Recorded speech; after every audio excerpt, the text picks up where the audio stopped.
अस्सलाम वालेकुम वरहमतुल्लाहि वबरकातुहू। उम्मीद करती हूँ सब खैरियत से होंगे। अच्छा, हम लोगों ने कल ना यहाँ तक एंड किया था कि हजरत मैं चाह रही थी, मैं छोटी सी शॉर्ट क्लिप प्ले कर देती, मेरे जहन से निकल गया, सो सॉरी।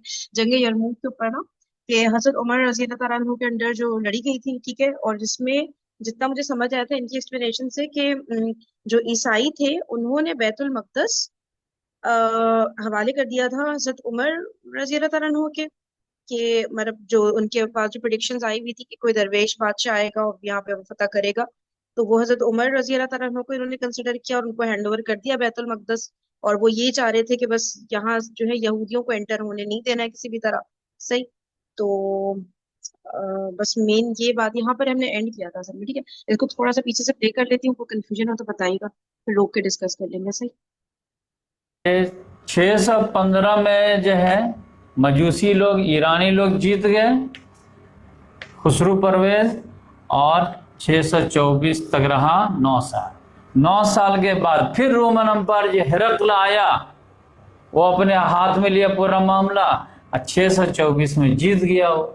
और 624 से लेकर के 637 तक 13 साल इनके अंडर में रहा।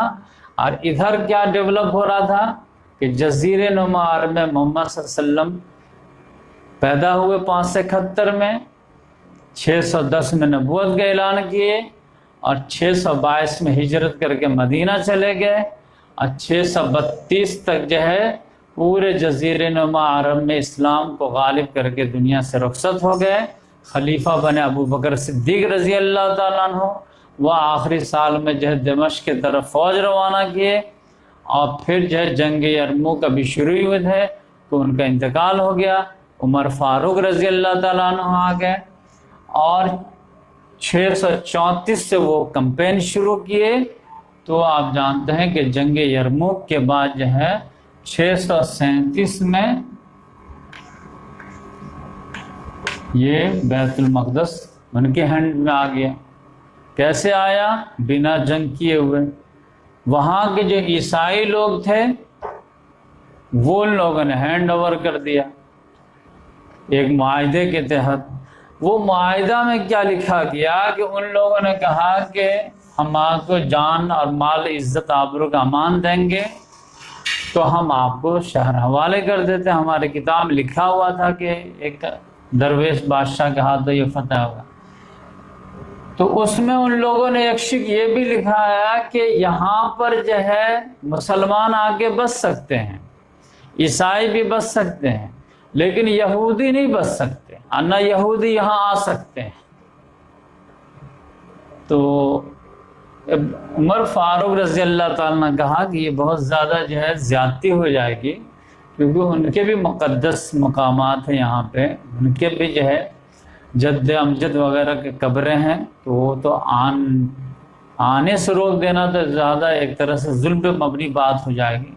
ठीक है, तुम बसना नहीं देना चाहते हो तो अलग बात है, तो आने की तो इजाज़त रहेगी। तो फिर उन्होंने कहा अच्छा ठीक है, लेकिन बसेंगे नहीं। कहाँ? तो इस लिहाज से यहाँ पर जो है हज़रत उमर फारूक रजी अल्लाह ताला अन्हु के दौर में इन लोगों को अपने मुक़द्दस मकामात की दीदार नसीब हुआ। ये एहसान फरामोश कौम जो है, आप देखिए आज मुसलमानों के साथ क्या ज़्यादती कर रहे हैं। वरना जो है इतने साल के बाद जो है, यानी 70 ईस्वी में निकाले गए थे, और तकरीबन 600 साल के बाद इनको ज़ियारत नसीब हुई है, वो भी मुसलमानों के। अब फिर उसके बाद हम जानते हैं कि खिलाफत राशिदा ख़त्म हुई है। अब फिर जो है ये दौरे बनु उमैया में जो है स्पेन में भी इस्लाम। तो सही क्या देख लेते हैं। ठीक है, तो अब जंग यरमूक का फिर इस तरह से मतलब एंडिंग इस तरह से हुई थी कि कोई जंग नहीं हुई, ये बता रहे हैं। जंग नहीं हुई जंग यरमूक, ये मुझे समझ नहीं आई बात, असल में जब डिटेल में मैंने पढ़ी नहीं थी ये जंग। हजरत खालिद बिन वलीद लड़े थे ना, कह रहे ना जंग किए बगैर ही इन्होंने हैंड ओवर कर दिया बैतुल मकदस। ये बात समझ आई है किसी को? माहिदा क्या करें, माहिदा किए ना कि वो लोग बुला के, ईसाई लोग बुला के माहिदा किए कि हमारे हम्म। जान माल जो भी है उसकी पूरी आबरू इज्जत वाबरू की हिफाजत करे, तो फिर ये आपके हवाले कर देंगे। इसलिए कि उनकी किताब में था कि कोई दरवेश बादशाह आके यहाँ पर हुकूमत करेगा। तो उस हम्म। लिहाज से बगैर जंग के ये हजरत उमर फारूक रज़ी अल्लाह तआला अन्हु के हम हवाले कर दिए। तो माहिदे के तहत हुआ वो। मायदे के तहत हो, सही हो गया। जंग नहीं हुआ। और और ये कि हम जो यहूदियों को यहाँ पर बिल्कुल भी बसने नहीं देंगे, मुसलमान हाँ रह जी। सकते हैं इधर और ईसाई रह सकते हैं। ठीक है। ईसाई इवन का यहूदियों बोलते, को आने भी नहीं देंगे। ईसाई का था, ईसाई ये लोग बोलते थे कि यहूदी बिल्कुल नहीं रहना, अब आएंगे तो मुसलमान आएंगे या हम ईसाई। लेकिन हम हजरत हम्म। उमर फारूक रज़ी अल्लाह तआला अन्हु वो बोले कि ये तो ज्यादती जुल्म है, तो उनके मुकद्दस मुकामात है, उनको जियारत का मौका दिया जाए, इसलिए उनको उनकी एंट्री दिए, मतलब आने उन्होंने कहा कि जाने की। ठीक है यहाँ पे रहे नहीं बेशक हो, लेकिन हाँ, आने की तो इजाजत दो उनको कम से कम ना, ये इजाजत। जुल्म हो जाएगा। तो हजरत उमर जी। ने फिर के दौर में, और बता रहे 600 साल बाद उनको जियारत का मौका मिला है, सोचे। जियारत का मौका 70 ईस्वी में जब आखिरी बार था, निकाले गए। उसके बाद से ये लोग नहीं आ सके थे यहाँ पर। तो 600 साल के बाद हजरत उमर के जरिए फिर उनको, मुसलमानों के जरिए बेसिकली, उनको जो है अपनी ये जियारत का मौका मिला। ठीक है। और अब खिलाफत राशिदा खत्म हो चुकी है। यहाँ तक आखिरी बात हुई है। अब मुझे बताएं, किसी ने कुछ बात करी? अपने मुकद्दस मकामात की दीदार नसीब हुआ। ये एहसान फरामोश कौम जो है, आप देखिए आज मुसलमानों के साथ क्या जाती कर रहे हैं। वरना जो है इतने साल के बाद जो है, यानी 70 ईस्वी में निकाले गए थे और तकरीबन 600 साल के बाद इनको जियारत नसीब हुई है, वो भी मुसलमानों के। अब फिर उसके बाद हम जानते हैं कि खिलाफत राशिदा ख़त्म हुई है। अब फिर जो है ये दौरे बनु उमैया में जो है स्पेन में भी इस्लाम घुसा है, मुसलमान। तो वहाँ पर जब मुसलमान घुसे हैं तो यहूदी लोगों को जो है ईसाई लोग बहुत मारते थे, स्पेन में भी। तो यहूदी लोग जो मुसलमानों को मोहसिन समझ करके जो है उनको रास्ता वगैरह बताया कि इधर से शॉर्टकट है, इधर से ये है वो है, तरीका वगैरह बताया। मुसलमान फतह करते चले गए। तो मुसलमानों और इनकी दोस्ती हो गई और मुसलमानों ने इनका जो एहसान को कबूल किया कि आपने। किसने किसको रास्ता बताया? समझ आई है वाली आखिरी बात? यहूदी यहूदी लोग जब स्पेन में गए थे ना, तो वो लोग ईसाई लोग को मारना शुरू कर दिए थे ना, यहूदियों को।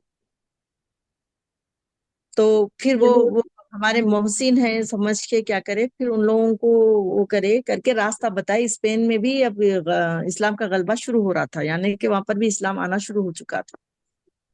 ऐसा समझ वहां में पे आया। ईसाई यहूदियों को मार रहे थे। मुस्लिम्स मुस्लिम्स को, क्योंकि उमर रज़ी अल्लाह तआला पता कर लिए थे ना, तो मुस्लिम्स को वहाँ के पूरे एरिया वगैरह अरब लोगों को नहीं मालूमात थे, तो वो नहीं नहीं, लोग वो चूंकि पूछ रहे वहाँ हैं रह के अजीज, गए। ईसाई मारे या यहूदी मार के निकाले, वो पूछना चाह रहे हैं। तो उन्होंने रास्ता जो बताया ईसाई है या यहूदी है, वो पूछना चाह रहे यहूदियों यहूदियों ने हैं। बताए। हाँ, यहूदी तो यहूदी आने की बताए, क्योंकि हाँ, क्योंकि इजाजत थी उनके ना, साथ यहूदी एहसान किए बताए। ना।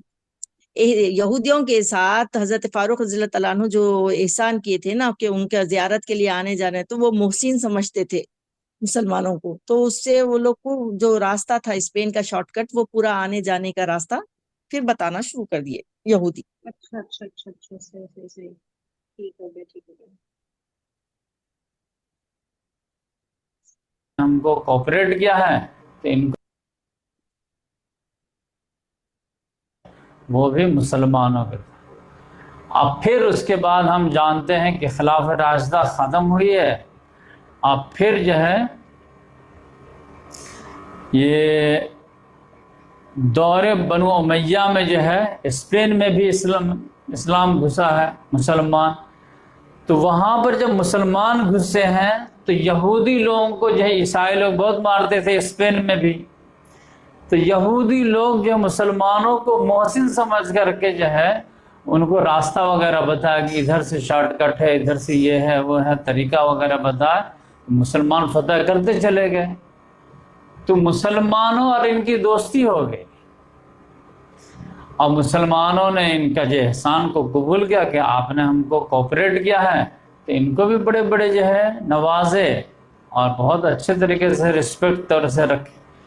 तो ये जो इजराइल काम हुआ था 1948 में, उसका फर्स्ट प्राइम मिनिस्टर जो था बेन गूरियन, वो खुद कहता है कि our golden era in diaspora in Spain, Muslim Spain, कि हमारा दौर इंतशार का सबसे गोल्डन एज अगर कहीं गुजरा है तो वो स्पेन में जब मुसलमानों की हुकूमत आई है, तो फिर हम पर जुल्म ज्यादती बनी। वरना ईसाई तो हमको हकारत की निगाह से देखते थे, और लॉजिकल था, क्यों नहीं देखते? आप उनके खुदा को बास्टर्ड बोलते हो, सन ऑफ, वो लोग सन ऑफ गॉड बोलते हैं, तुम सन ऑफ मैन बोलते हो। कहते कि फिर शादी भी नहीं हुई थी मरियम अलैहिस्सलाम की, यूसुफ बिन नज्जार से जो खाली निकाह हुआ था, तो तरह तरह के इल्ज़ाम लगाते थे। अब वो लोग जहाँ इतना जो है कि सन ऑफ गॉड से जो है डायरेक्ट गॉड बना रहे हैं, तो यकीनी बात है तो फिर मार तो पड़ेगी। तो मुसलमानों के दौर में स्पेन में जो है इनको थोड़े से रिलैक्स हुआ, तब खिलाफत राशिदा का काम हो गया। फिर मुसलमानों के अंडर में जो, सही है ना। तो अब क्या हुआ कि ये जो है यहूदी रास्ता वगैरह बताते थे, इस तरह मुसलमान जो है फतह करते चले गए। तो इस तरह से आपस में इनके थोड़े अच्छे टर्म्स हो गए, अच्छे रिलेशन हो गए, क्योंकि उनको था यहूदियों को कि भाई मुसलमानों ने हमारे साथ कोऑपरेट किया है। सही है ना। तो इस तरह वो उनको हेल्प करते थे।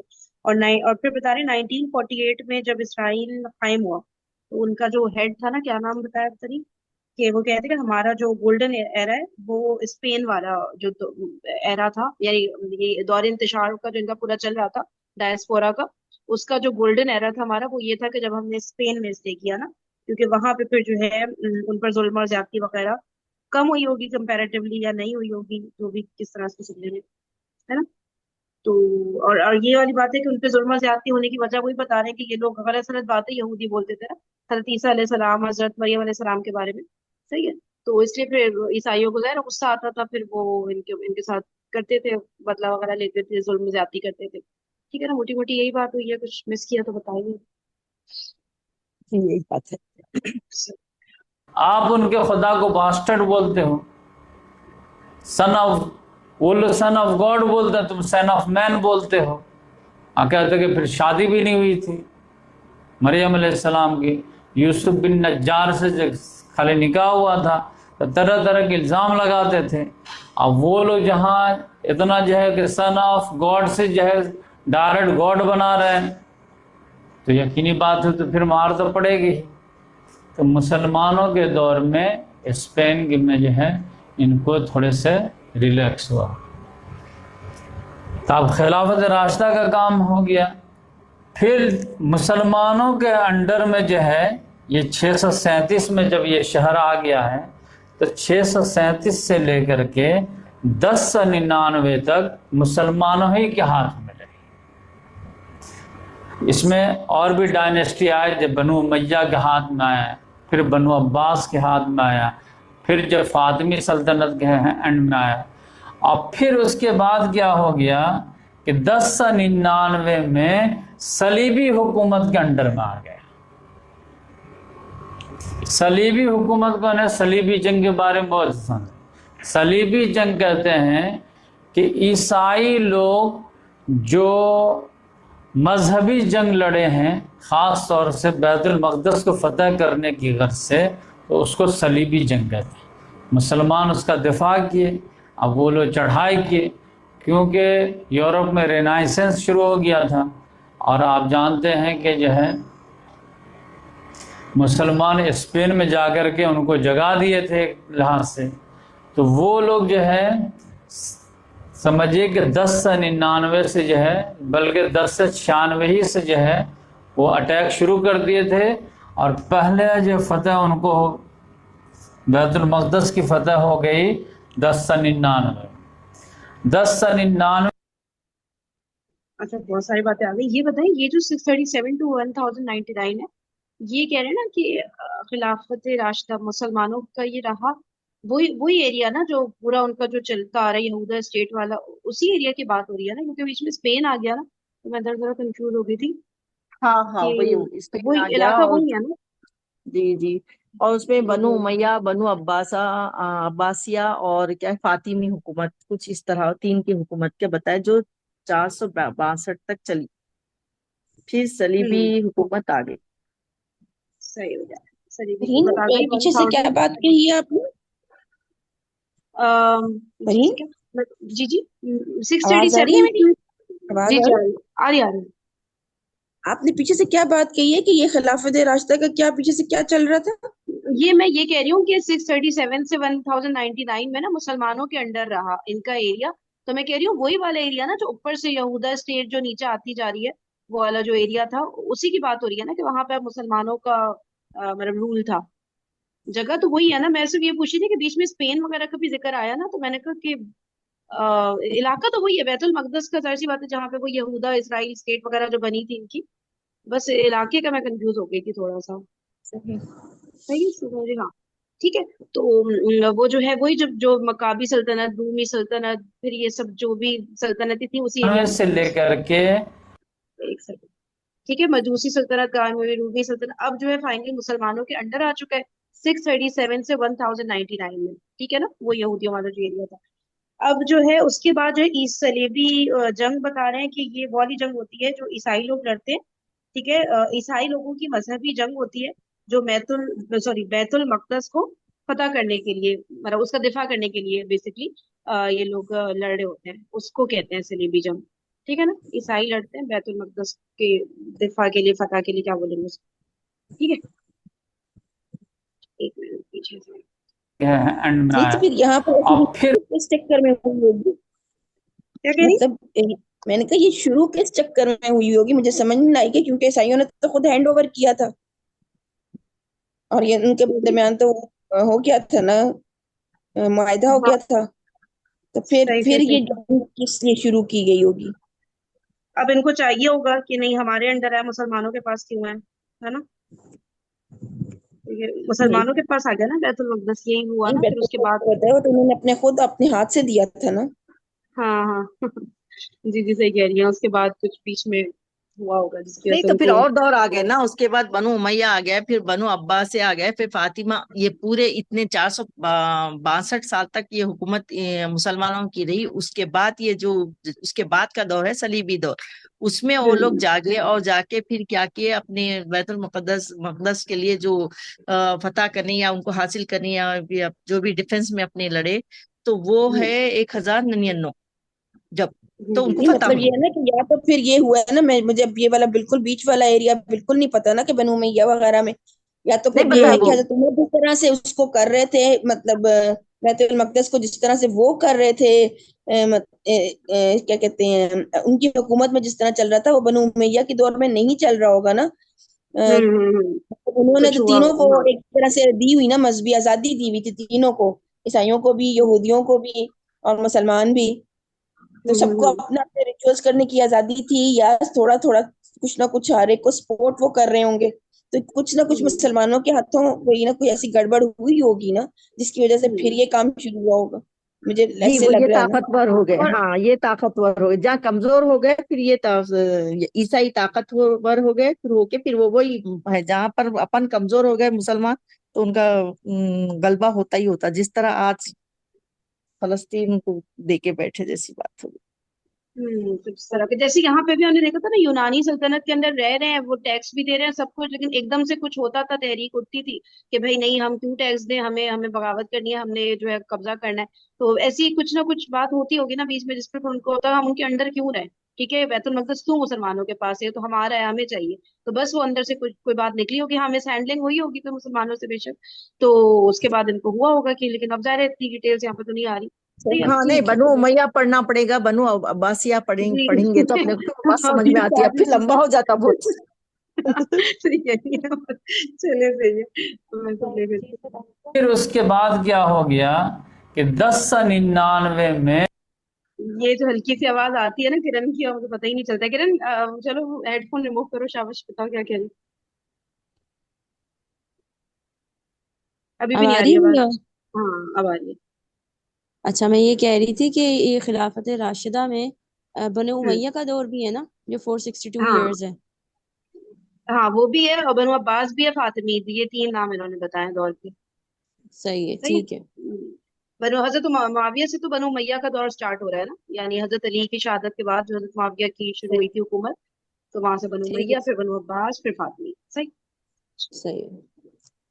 में सलीबी हुकूमत के अंडर में आ गया, से रिलैक्स हुआ।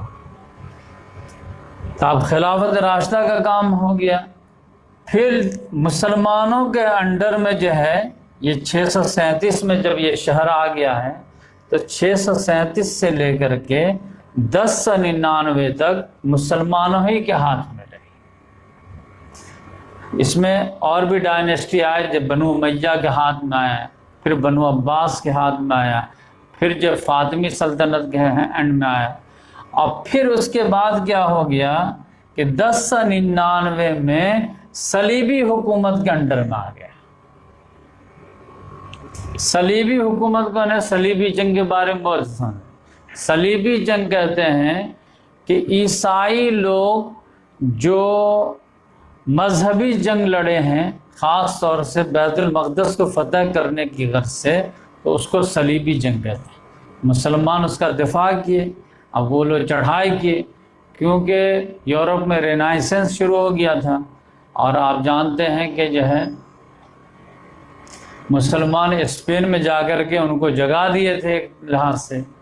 तो वो लोग जो है समझिए कि 1099 से जो है, बल्कि 1096 ही से जो है वो अटैक शुरू कर दिए थे।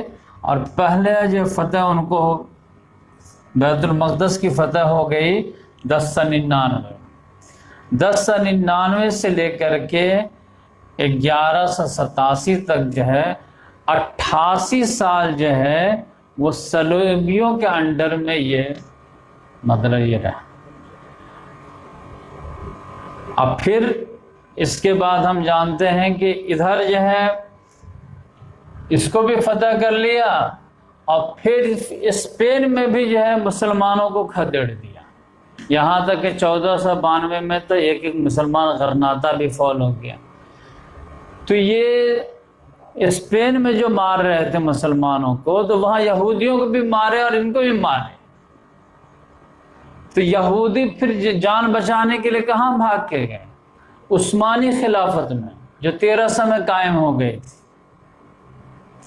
तो ये यहूदियों को या तो स्पेन में जो है आफियत का सांस मिला, या फिर जो है उस्मानी खिलाफत में। और उस्मानी खिलाफत में तो आखिर तक इनको जो है आफियत के सांस मिले। तो इस लिहाज से आप देखेंगे कि ये 1099 से लेकर के 1187 तक जो है 88 साल सलीबियों के अंडर में ये पूरा बैतुल मक़दस पूरा शहर रहा। लेकिन फिर अल्लाह ताला ने एक मुजाहिद कबीर को पैदा किया जो अच्छा ठीक है, सलेबी जंग हुई, सही। और उस अच्छा ये रेनाइसेंस जो होता है ये क्या होता है? ये इतना सुना है, मुझे आज तक पता नहीं होता क्या है, कोई समझा सकता है? किसी को पता है? यूरोप में रेनाइसेंस हुआ कह रहे हैं ना, कोई भी आइडिया अगर किसी को? अच्छा चलिए मैं इसको नोट कर बढ़िया। लेती हूँ ताकि देख लेंगे, कोई बात। अच्छा अच्छा उसके अलावा फिर क्या हुआ? अच्छा फिर हाँ 1096 में, ठीक है, तो इन्होंने अटैक शुरू किया, जो ईसाई थे, सही है। और 1099 में उन्होंने बैतुल मक़दस फतह कर लिया, सही, जो मुसलमानों के अंडर था अब तक बैतुल मक़दस, तो 1099 में ईसाइयों ने फतह कर लिया, सही।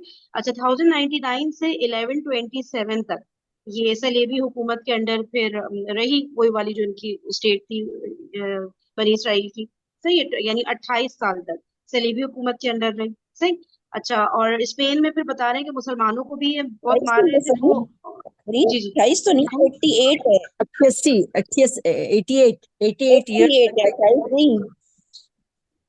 है 28 ना, नो नो 1099 88। 1127। 88 अच्छा 88 है। अच्छा जी। अच्छा अच्छा ठीक है, मैं तो 90 पे चली गई, सही हो गया। तो इतने साल ये सलीबी हुकूमत के अंदर है, सही। और स्पेन में मुसलमानों को मार रहे थे, यहूदियों को मार रहे थे, ठीक है, तो यहूद जान बचाने के लिए गए उस्मानी खिलाफत में, जो मतलब खिलाफत उस्मानिया में। और तो इसलिए बता रही हूँ, यहूदियों को जो मेन मेन जो रिलीफ मिला, एक तो स्पेन के दौर में मिला था, ठीक है, और दूसरा उस्मानिया खिलाफत के उसमें, ठीक है। इसके बाद अब आगे बात हो रही है, आप बताएं, वहाँ पे सब सेट है? उस्मानी खिलाफत कब से स्टार्ट हुई?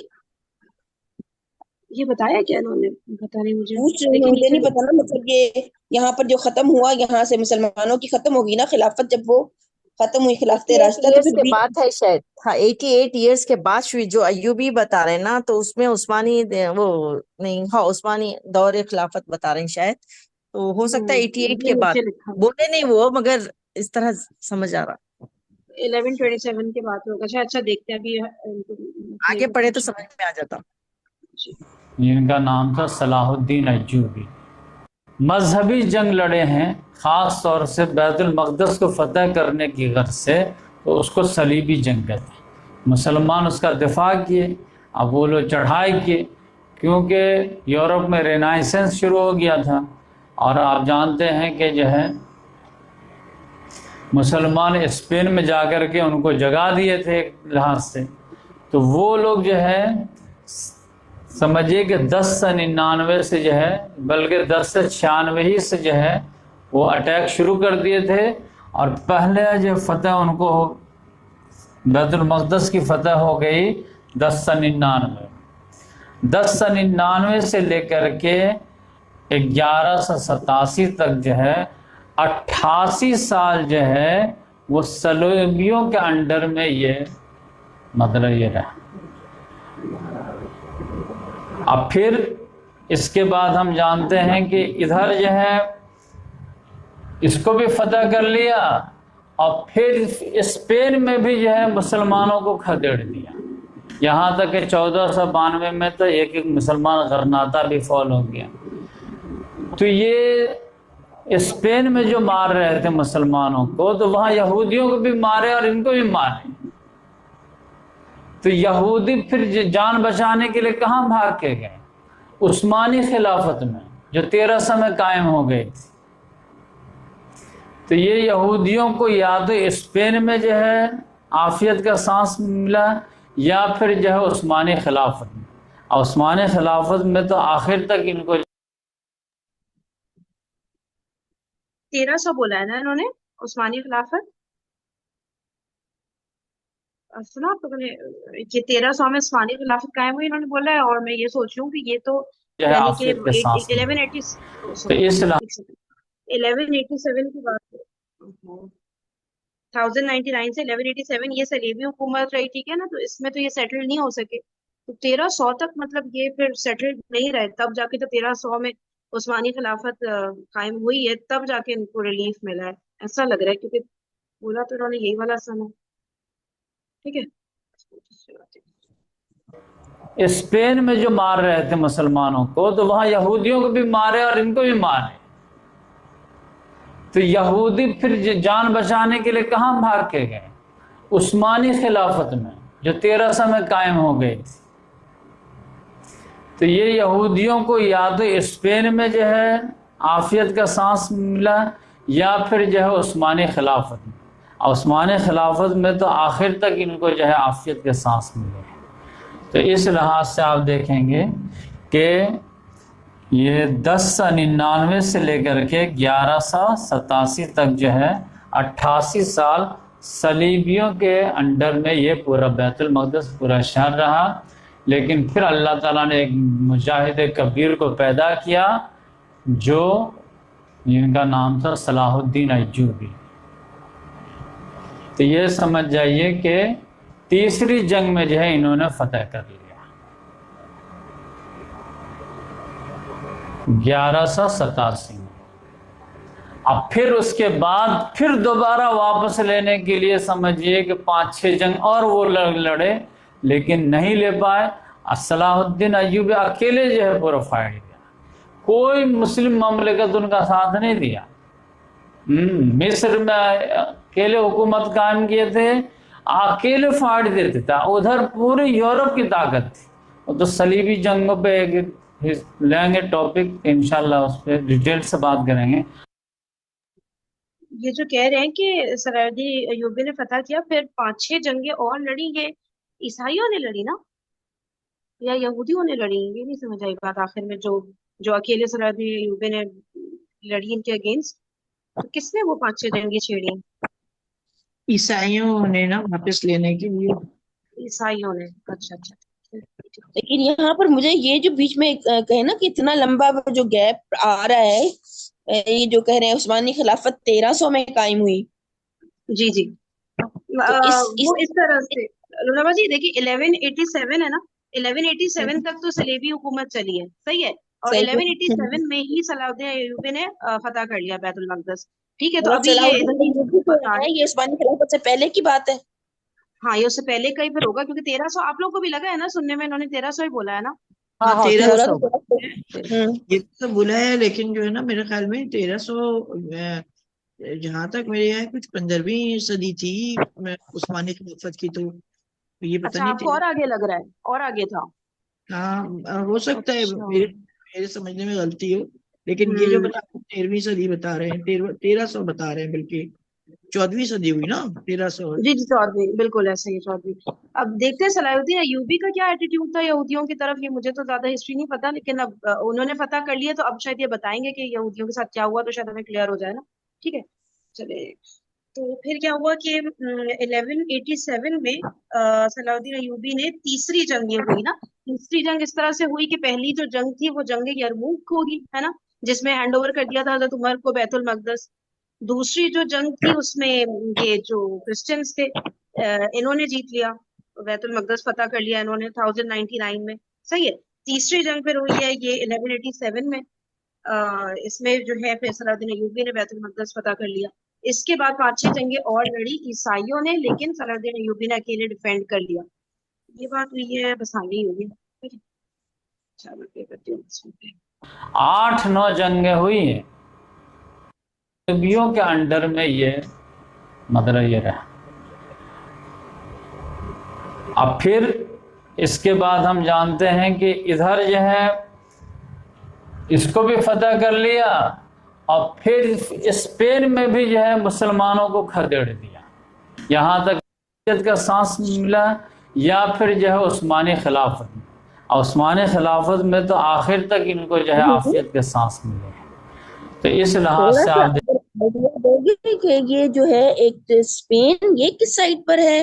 मतलब हम ये जो मैप देख रहे हैं इसमें जी जी, स्पेन की साइड, स्पेन इसमें मुझे नहीं दिख रहा, पता कि स्पेन तो दूर होगा ना इससे, इन जगहों से मुझे लग रहा है थोड़ा और राइट पे और नॉर्थ की तरफ जाकर कहीं पे होगा मेरे ख्याल से। या बताएं किसी को अगर पता है तो। चलो रोमन ठीक है, इधर अगर भी किसी को होगा पता है तो मुझे। बता दें, अदरवाइज देख लेंगे फिर। ठीक है, हाँ हाँ, किसी को पता है स्पेन इसमें कहाँ पर आ रहा है? मुझे लग रहा है इधर कहीं आ रहा है, मैप के बाहर जाके। नहीं, हाँ इधर करीब में तो नहीं है शायद, तभी ये स्पेन जब भी बोलते हैं ना, ये पॉइंट नहीं करते मैप की तरफ ना।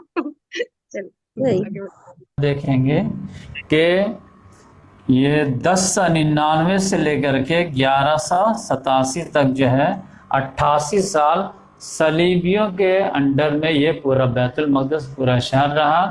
लेकिन फिर अल्लाह ताला ने एक मुजाहिद कबीर को पैदा किया, जो जिनका नाम था सलाहुद्दीन अय्यूबी। तो ये समझ जाइए कि तीसरी जंग में जो है इन्होंने फतह कर लिया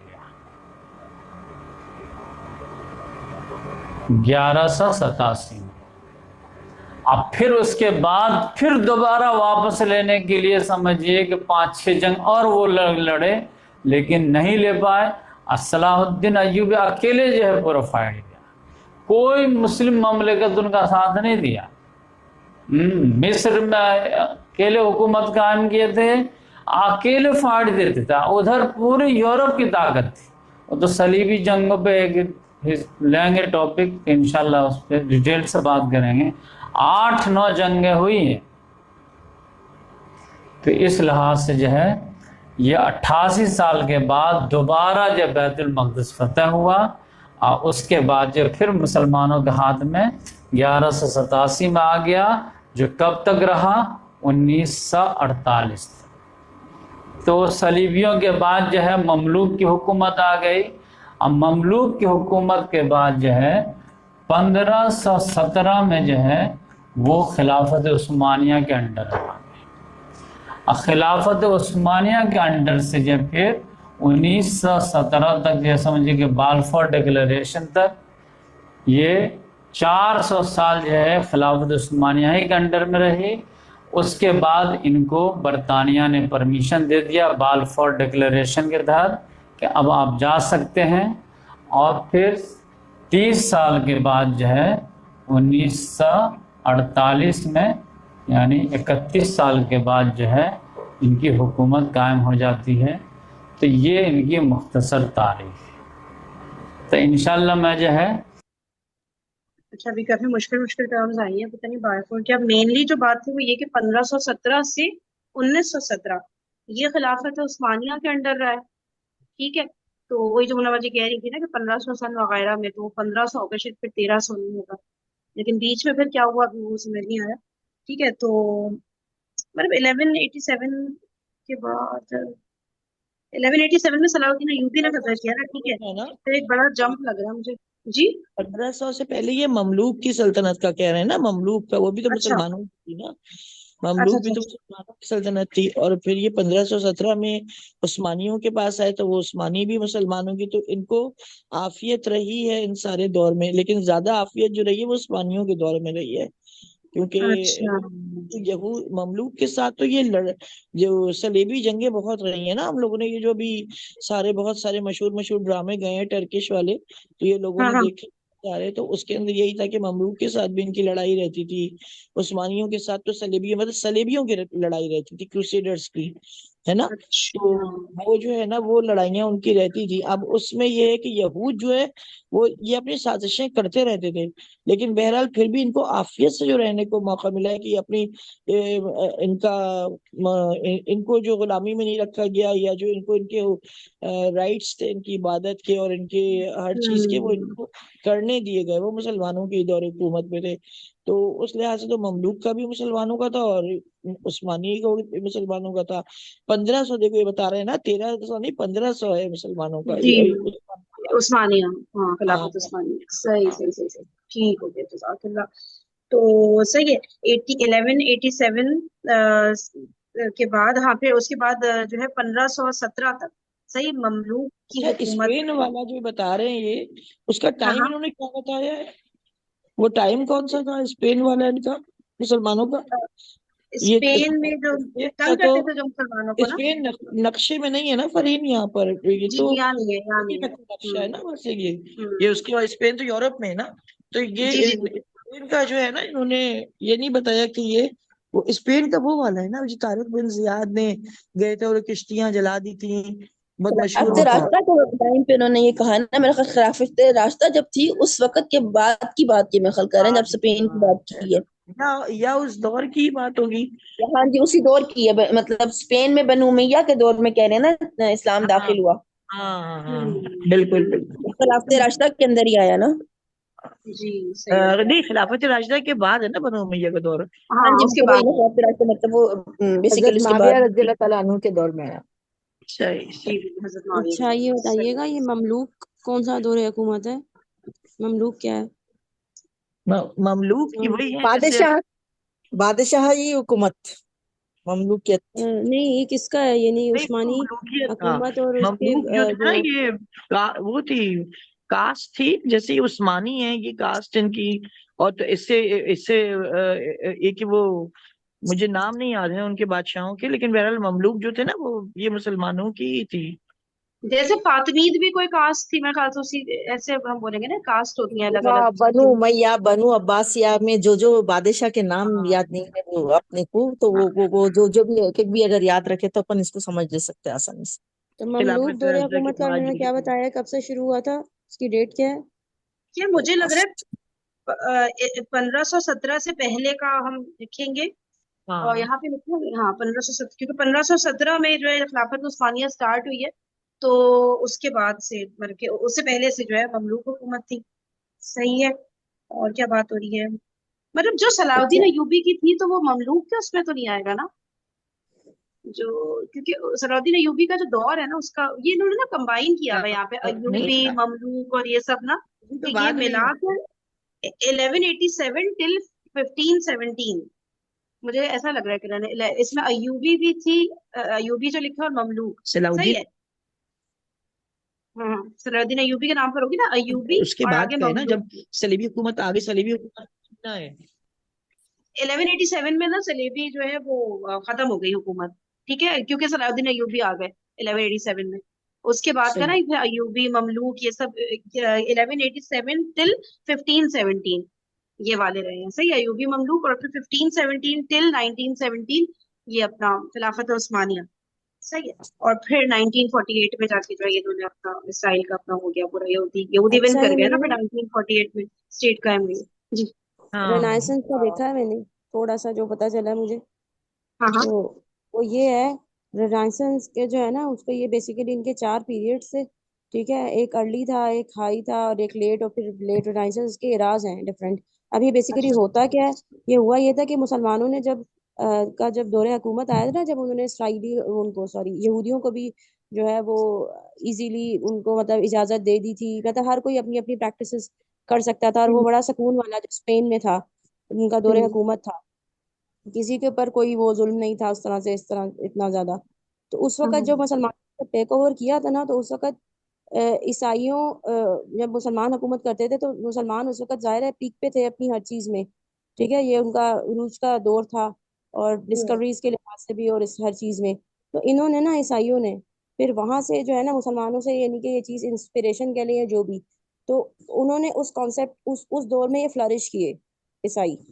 जब ये इनकी रिसर्चेज हुई, इनकी नई इन्वेंशंस हुई, तो इन्होंने फिर क्या किया कि जब अब अपना जो अर्ली रेनाइसेंस की ना, एक कहने के रिफॉर्म सी चलाई, या इरा कह लें उसको, तो इसका हम्म। मतलब होता है रेनाइसेंस का basically rebirth, rediscovery and re invention ना, यानी इनकी साइंटिफिक इन्वेंशंस बहुत हुई ईसाइयों की, सही। और क्या कहते हैं, बहुत सारी डिस्कवरीज हुई, और इन्होंने आर्ट पे बहुत काम किया उस दौरान, और पॉलिटिकली बहुत ज्यादा ये ऊपर गए। तो ये ना इनकी ग्रोथ का पीरियड था, ये फ्लरिश किए, जब ये बहुत फ्लरिश किए, तो फिर इन्होंने क्या किया कि जो है वो अब बराह रास्त जो है वो मैदान में आके मुसलमानों को भी मारना शुरू कर दिया, और यहूदियों को भी। ये है ओ, इनका रेनाइंस। जज़ाकल्लाह खैरन, अब क्लियर हो गया। सही सही, बहुत जबरदस्त हो गया। तो फ्लरिश किया उन्होंने, लेकिन इंस्पिरेशन मिली उनको मुसलमानों से ही थी, तो सब की ना। सही सही सही। चलिए आगे, जबरदस्त, थैंक यू सो मच। यहाँ जो मुसलमानों की हुकूमत है, यहाँ फिर उधर पूरी यूरोप की ताकत थी। वो तो सलीबी जंगों पे एक लेंगे टॉपिक, इंशाल्लाह उस पर डिटेल से बात करेंगे। 8-9 जंगें हुई हैं। तो इस लिहाज से जो है ये 88 साल के बाद दोबारा जब बैतुल मक़दिस फतह हुआ, और उसके बाद जो फिर मुसलमानों के हाथ में 1187 में आ गया, जो कब तक रहा, 1948 तक। तो सलीबियों के बाद जो है ममलूक की हुकूमत आ गई। अब ममलूक की हुकूमत के बाद जो है 1517 में जो है वो खिलाफत उस्मानिया के अंडर आ गए। खिलाफत उस्मानिया के अंडर से जब फिर 1917 तक, जैसे समझिए कि बाल्फोर डिक्लेरेशन तक, ये 400 साल जो है खिलाफत उस्मानिया के अंडर में रही। उसके बाद इनको बरतानिया ने परमिशन दे दिया बाल्फोर डिक्लेरेशन के तहत कि अब आप जा सकते हैं। और फिर 30 साल के बाद जो है 1948 में, यानी 31 साल के बाद जो है इनकी हुकूमत कायम हो जाती है। तो ये इनकी मुख्तसर तारीख है। तो इंशाल्लाह मैं जो है यहाँ जो मुसलमानों की हुकूमत है, यहाँ फिर डिटेल से हम लेंगे। अभी जो है यहाँ पर जो है स्टॉप करेंगे। बस 2 चीज़ें आज आप जो है देख सकते हैं कि इतने पूरे दौर में जो है तकरीबन जो है 1948 को अगर लेंगे तो 2200 कबले मसीह से लेकर के 1948 तकरीबन जो है 4000 से भी ज़्यादा साल हो जाते हैं। उसमें से आप पूरा डिटेल देख लीजिए कितने दिनों इनकी हुकूमत रही है। मुश्किल से 500-600 साल रही। तो अब यहाँ पर जो है 2 लोगों को हम एड्रेस करेंगे। अभी ये इज़राइल फ़लस्तीन का मामला हुआ है, तो फ़लस्तीन वाले जो है यहाँ पर रह रहे थे, और जो है इज़राइल वाले आ गए। अब आगे तो ठीक है, तुमको कोई जो है हिटलर मार रहा है या कोई भी मार रहा, तो मार जो रहा उससे बदला लो ना तुम। लेकिन मार कोई रहा, तुम आगे किसी और को मार रहे हो, ये कहाँ का इंसाफ है? यूरोप वालों ने सताया आपको, हिटलर ने सताया, जर्मनी ने सताया, बरतानिया ने सताया, तो उनसे बदला लो अगर ताकत है तो। लेकिन ये फ़लस्तीन वालों को सताने लगे। अब दावा क्या कर रहे हैं कि हमारा यह प्रोमिस लैंड है, हमारे बाप दादा की ज़मीन है ये। तो ये मैं दिखा दिया कि पूरे तारीख में कि इनके बाप दादा की ज़मीन जो है ये 4000 साल में मुश्किल से 400-500 साल में। तो अब उसमें जो है दो तरह के तबके के लोग हैं दुनिया में, एक या तो मजहबी हैं या सेकुलर हैं। तो सेकुलर लोगों को जो है वो तो जो है दलाइल पे बात करते हैं। तो अब दलाइल के लिहाज से आप बता दीजिए कि जो पहले मैं सेकुलर ही से बात करता हूं कि 70 ईस्वी में इनको रोमन टाइटस ने निकाला था, फिर यहां से ये दौरे इंतशार में रहे। तो क्या 70 ईस्वी में जो आदमी निकल गया हो, अब वो क्या 1948 में आके क्लेम कर सकता है कि हमारी जमीन है? यानी कितने 100 साल बाद, 1800 साल बाद कोई आगे कह सकता है कि ये मेरी जमीन है? ये कोई लॉजिकल है दुनिया में? ये कहाँ का इंसाफ है, कहाँ का कानून है, कौन सही है? तो ये तो बिल्कुल है जो है राइट इज माइट वाली बात है, जिसकी लाठी उसकी भैंस वाली बात है। तो इस लिहाज से तो कोई भी जो है जिसके सर में थोड़ा सा भी दिमाग हुआ तो समझ जाएगा कि भाई 70 ईस्वी में कौन जानता है कि आपके बाप दादा कहाँ थे। और ऐसे तो हर एक के बाप दादा कहीं ना कहीं थे। दूसरी बात यह है कि मजहबी लोग जो है, खास इसमें गामदी साहब वगैरह, इन्होंने कंफ्यूज कर दिया पूरी उम्मत को कि सूरह माइदा में अल्लाह ताला ने जब जो है मूसा अलैहिस्सलाम मिस्र से निकल कर के आए थे और अल्लाह ताला ने कहा था कि अंदर घुस जाओ क्योंकि अल्लाह ताला ने लिख दिया है। तो अल्लाह कहते को तो अल्लाह ताला ने लिख ही दिया है, तो परमानेंट लिख दिया है, तो उन्हीं की है, तब मुसलमान क्यों लड़ाई कर रहे हैं? अब मांगना तो दे दो। ये जो है नादानी जो है, मुझे समझ में ना आता इतना बड़ा स्कॉलर जो है इतनी बड़ी गलती क्यों कर रहा है।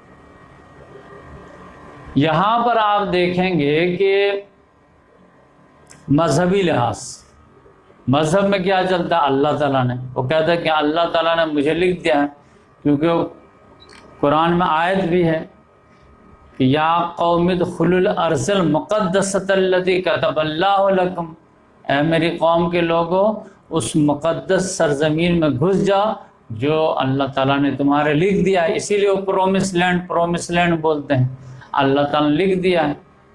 तो अब वो कहते हैं कि लिख दिया है, तो फिर हम कौन होते हैं ये करने वाले? तो मजहबी लिहाज से हम जानते हैं कि अल्लाह तबारक व ताला जब भी कोई उम्मत को अपॉइंट करता है तो उसके सामने फिर ड्यूटी भी देता है, रिस्पॉन्सिबिलिटी देता है। जब तक वो कौम रिस्पॉन्सिबिलिटी अदा करती है तब तक वो तमाम फैसिलिटीज़ का अवेल करने का हकदार रहती है। फिर जब वो फैसिलिटी जो है और रिस्पॉन्सिबिलिटी नहीं अदा करती है तो अल्लाह ताला उसको माजूल कर देता है, सस्पेंड करके फिर दूसरी उम्मत लाता है। कभी जो है आद नाम का आदमी बहुत अच्छा रहा होगा, उसके नाम पे कबीला बना होगा, जब खराबी किया तो उनको हटा करके फिर जो है समूद को लाया गया। तो अब आप बताइए कि एक दौर था जब अल्लाह तबारक व ताला की रिप्रेजेंटेटिव उम्मत जो थी दुनिया में वो कौन थी? बनी इसराइल थी। तो अल्लाह ताला ने उनको कहा कि तुम हमारे रिप्रेजेंटेटिव हो, ये पूरी ज़मीन हमारी है, तो तुमको मैं ये अलॉट कर देता हूँ, जाओ अब वहाँ जो दुश्मन को हटाओ, अब मेरे नाम पे तुम हुकूमत करो। लेकिन जब वो मिस्र रिप्रेजेंट करने लगे तो उनको लास्ट वार्निंग के तौर पे ईसा अलैहिस्सलाम को भेजा गया। जब उन्होंने उनको भी जो है सूली डलवा दिया तो अल्लाह ताला ने उनको माजूल करके फिर एक नई उम्मत मुस्लिमा को खड़ा किया जो उम्मत मोहम्मद है। तो इस लिहाज से यकीनी बात है कि वो उसी वक्त उसका एंजॉय कर रहे थे जब तक वो रिस्पॉन्सिबिलिटी अदा कर रहे थे। जब वो वहां से हट गए तो फिर अब उसके जो है हक कहाँ रहा। जैसे कि सपोज दैट इंडिया का कोई जो है एम्बेसडर जो है वो बन करके जो है अफगानिस्तान जाता है या चाइना जाता है या नेपाल जाता है, तो यकीनी बात है कि वहाँ जो इंडिया की ऑफिस बनी हुई है अफगानिस्तान में, चाइना में, नेपाल में, तो वहाँ जाके एंजॉय करेगा, वहाँ रहेगा ये। लेकिन बाद में पता चले कि वहाँ जो है ये इंडिया की नुमाइंदगी करने के बजाय वो तो दुश्मन से साजबाज किया हुआ है। तो अगर इंडिया की हुकूमत को मालूम होता है तो यकीनी बात है कि उसको सस्पेंड करेगा कि नहीं करेगा। अब फिर उसको सस्पेंड करके बोले कि तुम आ जाओ, हट जाओ, अब मैं दूसरे जो एम्बेसडर भेजता हूँ, तो फिर यकीनी बात है कि ये जब जाएगा तो उसको मार भगाएगा कि नहीं भगाएगा, अगर ज़बरदस्ती भी करे। तो अब वो जो एम्बेसी वहाँ पर जो बनी हुई है नेपाल में या चाइना में या अफगानिस्तान में, उस पर हक कौन है? जो लेटेस्ट में किया है उसका ज़्यादा हक है या पहले से गया हुआ गद्दारी किया उसका हक? तो यही हाल जो है यहाँ पर था कि यकीनी बात है कि इस सरजमीन का पहले हकदार तो वही थे, लेकिन जब उन्होंने रिस्पॉन्सिबिलिटी अदा नहीं किए तो अल्लाह ताला ने उनको माजूल कर दिया। तो अब उनके लिए लिखी हुई ज़मीन कहाँ रहेगी? और वो तो उस वक्त भी इनकार कर दिए थे कि अल्लाह ताला ने कहा मैं लिख दिया, जाकर के चले जाओ, उस वक्त भी इनकार किया। फिर भी अल्लाह ताला ने दिया कि ठीक है 40 ही साल तक है। लेकिन जब उनको पूरा ही माजूल कर दिया गया तो फिर उनकी तो अब अल्लाह ताला के नुमाइंदा है ही नहीं, तो अल्लाह ताला के फिर जो है जो नेमतों का अवेल कैसे करें? तो इस लिहाज से जो है मैं ये कर। अब जैसे इंडिया के लोग हैं बहुत सारे जो पढ़े लिखे हैं, मैं सुनता रहता हूँ कि ठीक है कायम तो हो गया है, तो अब ये है कि कोई एग्जिस्ट करना चाहिए, ये वो फलाने का। मैं कहता हूँ कि उनको भी एक जवाब दे दी जाए कि देखिए जिन पर बीतती है ना वही मुसीबत समझता है, जिनको घर से निकाल दिया जाए वही समझता है कि उनका दुख दर्द क्या है। ये तो गैर मुस्लिम लोग जो है वो मुसलमानों के नफ़रत में इस तरह की बात कर रहे हैं, वरना हक़ को इंसाफ का तकाजा ये है कि यहाँ पे फ़लस्तीन वाले रह रहे थे और उनको आकर के हटा कर के कब्ज़ा कर लिया। अगर यहाँ पर सपोज दैट चाइना वाले ने जो है तिब्बत पर कब्ज़ा कर लिया, अब तिब्बत के लोग दलाई लामा के साथ जो है पनाह शरण लेने के लिए इंडिया की गवर्नमेंट से जो है दरख्वास्त किया। इंडिया के गवर्नमेंट ने उनको जो है कहा कि ठीक है आप आ जाइए, हम तहफ़्फ़ुज़ देंगे, और उसको हिमाचल प्रदेश में जो है आश्रम और एक जो है टूटी फूटी हुकूमत भी चलाने का अलाउ किया। अब अगर जो है वो धीरे धीरे वहाँ पर मजबूत होते चले जाएं, इंटरनेशनल और हर तमाम दुनिया में जो दलाई लामा या फिर वो जो है बौद्ध धर्म मानने वाले हैं वो आते चले जाएं, अब फिर बैरूनी लेवल पे जो है बड़े बड़े ममालिक का उनका सपोर्ट हासिल हो जाए, अब वो फिर जो है हिमाचल प्रदेश पे जो है वहाँ के नेटिव लोगों को मार भगाएं और वहाँ पर अपनी हुकूमत का करके कब्ज़ा करना शुरू कर दें, तो आप क्या कहेंगे कि ये जायज़ काम है? या आधा बांट दो हिमाचल प्रदेश वालों में, आधा इंडिया को दे दो, आधा तिब्बतिन को दे दो, ये कोई इंसाफ की बात है क्या? तो जैसे आप हिमाचल प्रदेश को बांटने के लिए तैयार नहीं हैं और समझते कि ये नाइंसाफ़ी होगी, तो वैसे फ़लस्तीन के बारे में भी तो सोचना चाहिए। तो हमेशा एक पॉलिसी रखना चाहिए। तो इस लिहाज से जो है मैं समझा कि जो है ये पूरी तारीख आपको बयान कर दूं, लेकिन ये इज़राइल क्या कायम कैसे हुआ और फिर इज़राइल के बाद कायम होने के बाद जो 70 साल की तारीख है वो भी मैं इंशाल्लाह कवर करने की कोशिश करूँगा, तो वो अगली वीडियो में करूँगा। अल्लाह ताला से दुआ है कि अल्लाह तबारक व तआला हमें हक बात समझने और उस पर अमल करने की तौफीक अता है।